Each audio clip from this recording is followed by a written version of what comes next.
اس لیے پیارے نبی صلی اللہ علیہ وسلم فرمایا کرتے تھے من صمت نجا، جو خاموش رہا اس نے نجات پائی، خاموش رہا نجات پائی۔ من حسن اسلام المرء ترکہ ما لا یعنی، آپ علیہ الصلوۃ والسلام فرما رہے ہیں کہ آدمی کے اسلامیت کا حسن و کمال، اس کا جمال کس چیز میں ہے کہ جو چیز ضروری نہیں، مفید نہیں، اس کو چھوڑ دے۔ جو چیز مفید نہیں، ضروری نہیں، اسے چھوڑ دے۔ یہ آدمی کے اسلام کا حسن ہے، اس کا کمال ہے، اس کی خوبصورتی ہے۔ انس فرمانے لگے ایک دن اللہ کے نبی صلی اللہ علیہ وسلم نے ابو ذر سے کہا، ابو ذر میں تجھے دو ایسی خصلتیں بتاتا ہوں جو پشت پر بہت ہلکی پھلکی لیکن میزان میں بہت بھاری، یعنی بظاہر وہ بہت ہلکی پھلکی چیزیں ہیں لیکن میزان کے ترازو میں ان کا وزن بہت ہے۔ ابو ذر فرمان لگے رضی اللہ تعالیٰ عنہ، میں نے عرض کیا یا رسول اللہ وہ دونوں خصلتیں ضرور بتلائیے۔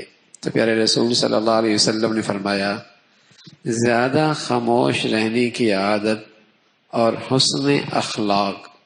فرمایا قسم ہے اس ذات پاک کی جس کے قبضے میں میری جان ہے، مخلوقات کے اعمال میں یہ دونوں چیزیں بے مثل ہیں۔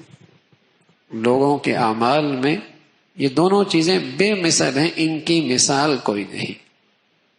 اچھے اخلاق اور کم بولنے کی عادت۔ حضرت لقمان حکیم جس کا ذکر اللہ نے قرآن میں فرمایا ہے، نبی نہیں تھے لیکن اللہ نے ان کی بڑی تعریف فرمائی، وَلَقَدْ آتَيْنَا لُقْمَانَ الْحِكْمَةَ، ہم نے انہیں حکمت دی، عقل و دانش، سمجھ بوجھ، رائے میں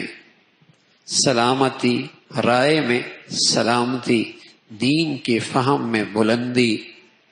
غلام تھے سیاہ رنگ کے تھے، ہونٹ موٹے موٹے تھے۔ ایک مرتبہ بیٹھے ہوئے ایک شخص آیا، کہنے لگے لقمان تم وہی نہیں ہو جو ہمارے ساتھ وہ کہیں درس دے رہے تھے اور بڑا مجمع لگا ہوا تھا، اللہ کے نبی کے حدیث کا درس چل رہا تھا۔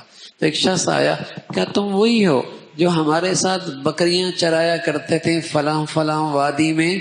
کہا میں وہی ہوں۔ کہا تمہیں یہ مرتبہ کیسے ملا؟